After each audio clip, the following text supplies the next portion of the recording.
live. Alright, what's going on, you guys? It's your boy 360 Stacks in this thing, baby, representing TKOG. Sorry, it's been a minute. It's been like a week and some change to upload it. I'm about to get back on it. I went to locals today, and there was like a build that I was testing, and I was like, I don't know. I'm not sure if it's going to work, so let me test it first. I wanted to put DPE inside of my INVOKED DOGMATIKA SHADDOLL, and I thought to myself, maybe it's overkill, maybe it's not. We'll see. Absolutely insane, you guys. Deck is absolutely insane. This deck is freaking crazy. So, like, you guys know I'm a huge advocate for Shaddolls. I really feel like it's one of the best archetypes ever printed. This deck's utility is just through the wazoo. Like, there's so many scenarios where I was just outplaying my opponent. Like, legit, just because, like, I was playing the Shaddolls and, like, having the DPE gave me even more of a surprise factor. Because, like, now with, like, Verde, it gives Verde more value. Because, like, there's times I'll get hand trapped and I can just make Verde and send Shaddol Fusion and get my engine online. But, like, if I already have the doll cards, I could just summon DPE. And the way DPE interacts specifically with the Shaddol cards, you guys are just going to have to see. I'm uploading right now as we speak. I'm uploading this duel that I had against the mirror match. But I'm going to upload another one, too, that I had against Berta. Absolutely just dominated that matchup. Destroyed this guy. Broke his board with pure engine. And I was cutting up a DPE. I was literally just using Ref, summon Opcolon, get a perm negate, and then I would use DP, pop itself in Opcolon, and just resolve Opcolon and just kept looping it over and over. I was getting so much advantage. Like with the DP in this deck, like once it's up, it starts letting me dodge every targeting effect after he's summoned. So like I just start dodging Veilers and Imperms and Chalices left and right. It's so crazy, you guys. It's absolutely bonkers. Like DP in this deck is crazy, especially because like you could just use them on your own cards. Like I was using DP, just popping my own Shaddolls and just getting more pluses like every single turn. I even used them one time when my in the mirror my Schism was gonna get Cosmic Cyclone, and I just seen DP just to pop it, and then another set back row, and then I used my I ended up using, I think it was Punishment, and then popped the other back row. I just cleared the whole field. But this deck is really crazy. I think that it's a very, very, very strong deck. I think it's tier 1. My build is tier 1 for sure. It's super consistent. You break boards with pure engine. You don't need hand traps. And this deck plays through hand traps like crazy, you guys. Like, I mean, it's so gas. It is so gas. I love it a lot. Like, I had a lot of fun. I played Sky Strikers. I went undefeated today, but I got second place. I played Sky Strikers. I played Salme Great. I played the Mirror Match. And then I played Bird Up. So the closest thing to Rogue I played was Salad, but it was actually a really good Salme Great player. So yeah, we'll get into my list. I'm going to try and keep this short because normally I do the tournament report, but I'm going to try to keep it short just because I want to show you guys a really cool combo at the end of the video. But yeah, zoom it in a little bit more. Thank you. So for starters, I play 3 copies of Alistair. I play 3 copies of Ecclesia. So like with Ecclesia now, like because I cut Maximus just for like extra deck space. Because like if I had extra deck space, I'd still play Maximus because I think the card's good. Even though in certain scenarios like it's bad, but it's worth the risk because you never know if somebody's on that package or not. If they are, then you side it out. If they're not, Maximus is crazy. But what Ecclesia does now is like when I was playing Maximus, like if Alistair got hand trapped and I summoned Ecclesia, I would just be able to get Maximus and then get my Shaddol engine online and get to Tentaclad off of just one card. But now what she's doing is I summon her and I can either use her effect and get Punishment or Flare, or I could just not use her effect and then summon Verde and Anaconda and then just get DPE out. And sometimes that's just a lot better. DPE it just carries so much into your follow-ups. The draw 2 is nasty, and the way DPE just interacts with all the Shaddol cards, just you trigger their effects yourself like constantly. It's just crazy. Like I legit did Beast draw 2, and then on my opponent's turn used DP, pop my Beast and another card, and then drew another card. It's just crazy. Like it's insane.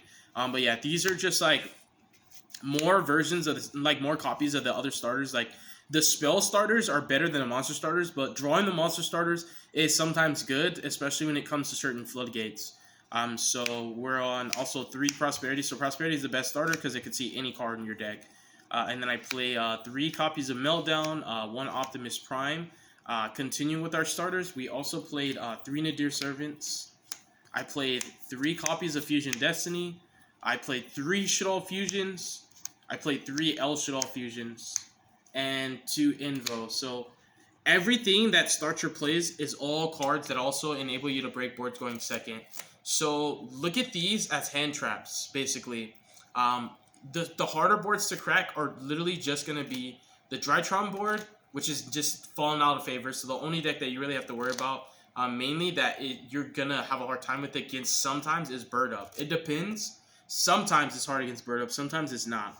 It just depends. Like if they when they don't end on double Dragon Lords, like if they get their full board but they don't end on double Dragon Lords, it's a lot easy because like when you have meltdowns, now they have to negate the activation as opposed to bouncing it, which makes it a lot easier to navigate that at board when they're negating the activation of meltdown so that you can activate other copies.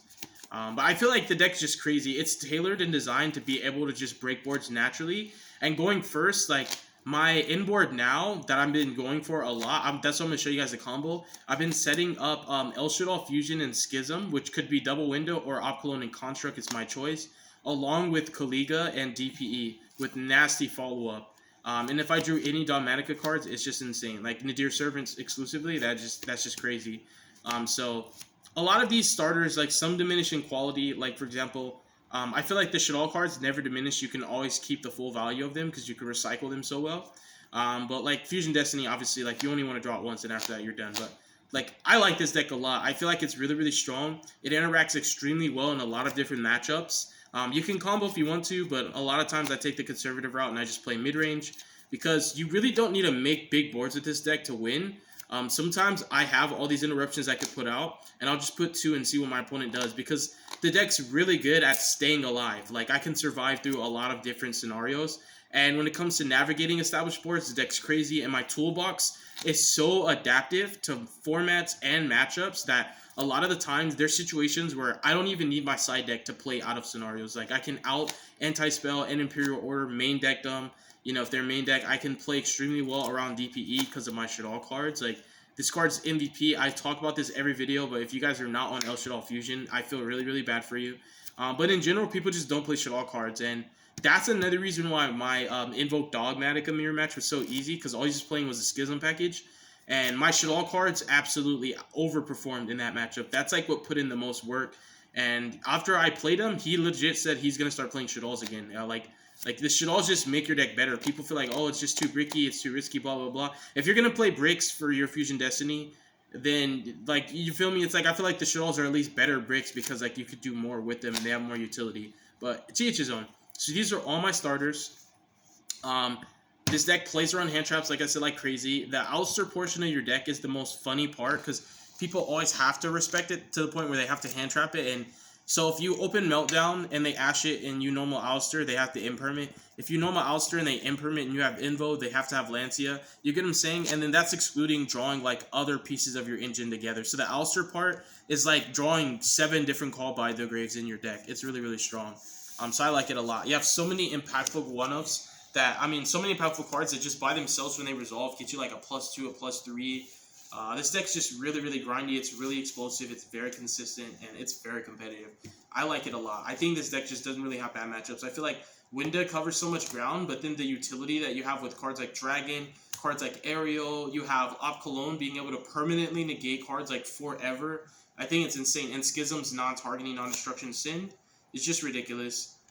For more like going second cards, you could say these could like. This could be like a going first card, because like when you get hand trapped, I normally just talents to look at hand, depending on how good my opening hand was. But like these are like better than hand traps in my opinion. And then I also play Mystic Mine as another going second card, because it like makes terraforming stronger. I actually did Mystic Mine the Bird Up player, and you guys have to watch that duel. It's so funny. I Mystic Mine him, and instead of decking him out, because I'm not trash like that, I ended up just killing him. But the way I did it, you guys would just see, I used DPE and looped my SHADDOLL resources over and over and over and kept drawing cards until I finally drew Nadir. Because my Fleur-de-Lis was engraved, and I was just basically looping draw cards, like using like cards like Raijin to set and then flip and draw over and over till I finally drew Nadir and then killed him. It was just hilarious. But yeah, Mystic Mine put in work. When it comes to like going against Sword Souls, you can just break that board with pure engine. Even if they call it dark and cut you off of like darks with Protos, it's not the end of the world. The deck, like I said, is just so flexible. And you're naturally able to just navigate those boards like just with extreme ease, honestly. Besides Bird Up, I feel like there's no deck like where you just need hand traps. With Bird Ups, like you might have to draw specific, but other decks like you can just draw engine and just kill them. It's crazy. Like this deck is just that good. For my dolls, I play 2 Windy, 2 Squam, 1 Beast, 1 Hog. I play Ariel, Dragon, and I play Falco. Shout out to my boy Falco. He's a beast. Honestly, I've been thinking about playing a synchro because there's times where it comes up where you can actually use Falco just to synchro into something. If I was going to choose a synchro, it'd probably have to be a level 8. I might just be Cypher and Little Mega again, but then there's times where like a beastie level 8 like Draco Berserker or Borlo Savage would actually be really handy. So like these cards actually you do want to draw, by the way. I know some people like look at Shaddolls in such a horrible light, but these are the best cards in my deck. These give me so much utility to outplay different scenarios. Ariel absolutely put in work. I mean, if I didn't draw Invoke cards, I just used him to banish DPE. I literally banished all the good cards in my opponent's grave, including DPE and Celestial. Against Strikers, I was just keeping him on no spells in grave constantly, so he could never get ahead. He would never be able to draw off engage. He wouldn't get the second effect on his spells. I was banishing his Rays. I banished his DPE and his Celestial. I forced him to summon Dasher, and I kept just taking all his spells from his grave. This card overperformed today. Against Salad, it's literally an FTK. When it comes to my mirror match, I was using this very skillfully as well. And then Bird Up, it's kind of iffy, but if you fan out their grave and you see the Tri-Beast they have, if they have like 2 to 3 Lyrilists, you can just banish all the Lyrilists, and that would at least cut off the Barrel Canary plays. And sometimes it's okay to just Aerial to hit the card that they send off of the level 1 bird. Sometimes I forget their names. It's Cobalt Sparrow to summon off Warbler. It's okay. It's not the greatest, but it definitely helps for the Tri-Brigade portion, and it does help to cut off Barrel Canary access, which is a really big deal. So Ariel, absolute MVP. Dragon also overperformed a bit too today. Card was just absolutely disgusting. One of the funniest things that you could do with this deck that people never see coming is summoning Dragon on your opponent's turn and using Reshadal Incarnation to flip this and just get a bounce. That's a whole nother disruption. So like you can go El Shaddol Fusion, fuse what's come out as something else, make Op Cologne, get a permanent negate, and then summon this, setting up the trap, and then just flip it and then get the bounce. So like you could get like 2 disruptions off of an El Shaddol Fusion play, and then when they kill Op Cologne, if they miraculously do, you'll just get another. Like it's crazy. Like this deck is just so annoying to grind against. It's absolutely insane. Like there's so many skillful interactions and just the technical play. You guys just have to see it. Like because I don't want the video to be too long. Like I said, I get really excited with this deck, but you guys just have to see it. Like the technical play that I had with this deck, you would look at it and just be like, oh my goodness, I have to play Shaddol cards. Like this man is crazy. The rest of the cards that I really don't want to draw, but are okay. I drew Fleur like 5 times today. 2 times he actually put in work. Against Birdo specifically, he summoned Utopic Future. Before he summoned Draco, I revealed this and summoned it. And then he summoned that, and then he did his full play. So like I started with this, which made it a lot easier to play through his board, because this could just attack over assembled Robin. And then my Ouster was obviously not going to resolve, and I just needed another monster. I ended up going Mystic Mind, Verde, Anaconda into DPE. And if this wasn't on the field, I was not going to make Verde. So drawing it wasn't that bad. And then the traps are actually gas. Like all of these are good to draw. Like this is probably the only one you don't really want to draw, but like these are good to draw. Like Resh is insane, you guys. Resh is absolutely insane. I love this deck. I think this deck is crazy. I think like El Shaddol Fusion is one of the best fusion spells in the entire game of Yu-Gi-Oh! I think it's just too broke. Like they let Shaddol Fusion stay at 3, but they put Elder 1 on the ban list. Like come on, you guys. There's a reason. It's just the Shaddol cards are just so good. Oh yeah, and even though I went undefeated, I got second place because there was another undefeated who had I guess better tiebreakers or whatever. So extra deck, two Construct, 2 Op Cologne, 2 Winda. Then I play just 1 Mech Above, 1 Aguadis, 1 Kalika. I started playing Raijin again. It helps in the Bird Up matchup because I do play Super Polys. So like what you do is like you summon Ouster, they activate Utopic Future, and then you Super Poly away the Ouster and whatever else is threatening, whether it's Unsabbled Robin, Double Dragon Lords, or just the Big Bird, so you could target stuff in the Deer. It helps because you force Utopic Future, and then you take their other next best threat. So that's another reason why your Bird Up matchup's not that bad. This with Super Poly is really good. The other reason is because like it makes Alistair able to force out 2 hand traps. Like you summon Alistair, they drone Lockbird you, and then you could go into Verde Anaconda, and then they'll Veiler you, and then you could just activate Fusion Destiny from your hand. I do that. Like I'll have Fusion Destiny in my hand and still summon Verde to just make my opponent waste more cards. So because of this being the extra deck, Alistair will always play through Drill just by being able to make Verde, which is really good because 1 card can force 2 hand traps. I think that's insane. DPE himself. The Shaddol Fusion monsters, in my opinion, are better. Like, you can argue all day, I don't really care. I think the Shaddol, I'm just crazy about this deck. Like, I think the Shaddol Fusion monsters are better, but this card synergizes with these so well. Like, the way he interacts with this deck, it makes him like, this is like the best deck to play DPE in. Because like obviously it dodges all your targeting effects to stop Ecclesia and Alistair from being Chalice and Impermanent and stuff like that. But then you plus so much. Like what I was doing is I was going Raijin, flip, set Beast. Like I'll flip Beast, draw 2 on my opponent's end phase, use Raijin, set Beast on that turn. Then I flip it on my next turn, draw 2, and then on my opponent's turn, I would just DPE and then pop and then draw again. I would draw like 5 cards. It's insane. Like DPE is just really, really good with the Shaddolls because you always can trigger their effects. So a lot of times I was popping my own cards. I have Elder, Artemis, Gravity Controller, and Verde Anaconda. What's the timer on the video, Milo? 15:20. Alright, so now I'm going to show you guys the combo. So any way to access Alistair, Meltdown is better. But anything that accesses Alistair plus L Shaddol Fusion or Shaddol Fusion, L Shaddol Fusion is better. So I'm just going to show you the better versions. Like you have like so many copies of the same exact cards. That's why this deck, in my opinion, is so consistent. So Shaddol Fusion and Alistair makes this combo a little bit worse, but if you draw L and Meltdown, I think it's better because these are superior versions of the same starters. So if you have Meltdown and L, it's better, and you either want Squamata or Windy. I'll just show you Windy, and this 3-card combo is just disgusting.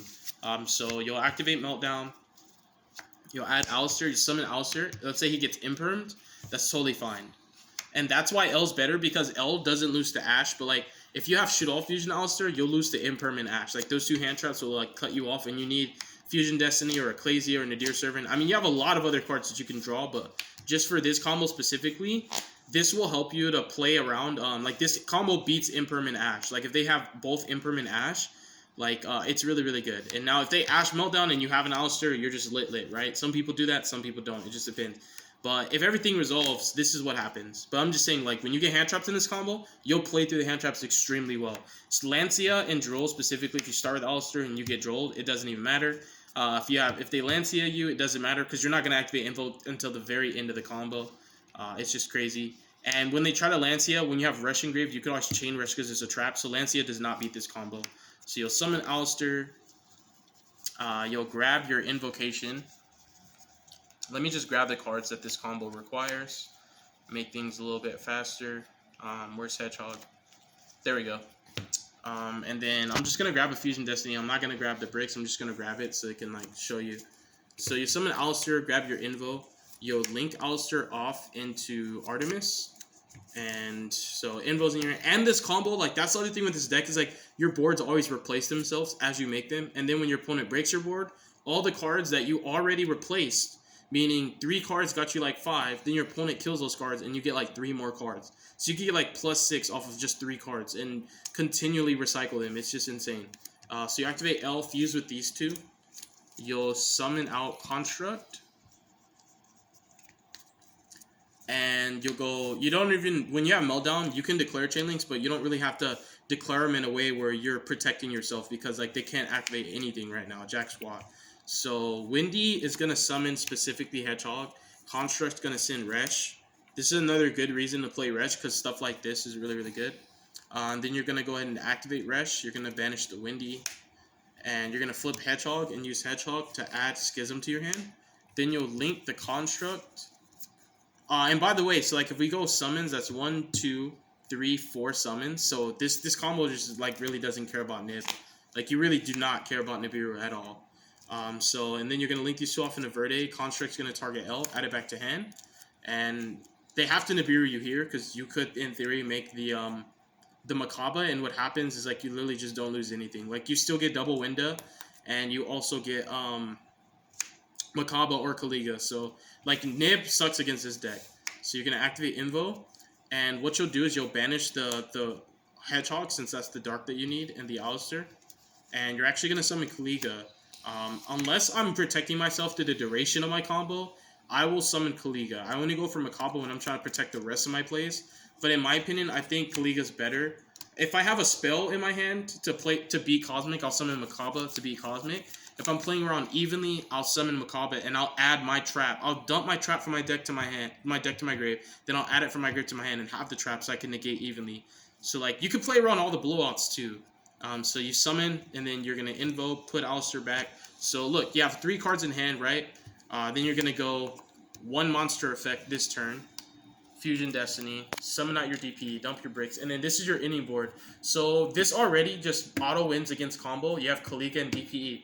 They cannot attack over Kaliga because DP will kill whatever tries to battle it. And then you have Schism and SHADDOll Fusion. So what you can do is Schism first, summon your Winda, which will normally be like if they Chalice, double Chalice, or Imperm Droplets, Dark Ruler, whatever the heck they do to stop this first front line of defense. Then you'll just summon your Winda. They Chalice your Winda. You'll activate SHADDOll Fusion, fuse with this and the Winda that you made. And then you'll summon your second Winda and use the Winda to add this back for your follow-up. So that way you don't have to worry about like them banishing or shuffling your Winda and you can't get this back. So like this combo's crazy and it's literally an FTK. It doesn't matter if you're playing traps, playing against a trap deck, a combo deck, nobody's beating that. Because if you're playing against a trap deck, you're already winning because you literally have Schism to summon Construct and dump Dragon to pop one back row. You have DPE that's going to pop another back row. So their set 5 turns to set 3. And then on your standby, you're literally just going to take another card from them. So yeah, this auto wins against trap deck, and it auto wins against combo. And it also beats Dark Ruler, Droplets, all the blowout cards, Chalice, you know, the combo's very resilient to hand traps that normally beat Invoke Dogmatika specifically, like Drow and Lancia. It's really good against Ashe, it's good against Bell, Veiler, Imperm, like Nibiru doesn't matter. The only hand trap that hurts is Dimensional Shifter. That's literally it. And the only decks that can play that aren't really that popular, so you don't have to really worry about it. So yeah, that's one of the reasons why this deck's so insane is because now you can do crazy stuff like that. Like hands that are already good, where you would end on insane boards or just make like a good setup to push on your opponent's turn and interact with them. You can also just slap DP on top of that, and the card's just so good. So thank you guys so much for watching this video. God bless you. Make good choices. Don't hurt your brain cells. Stay tuned for future content. And SHADDOll best deck, baby. Let's go.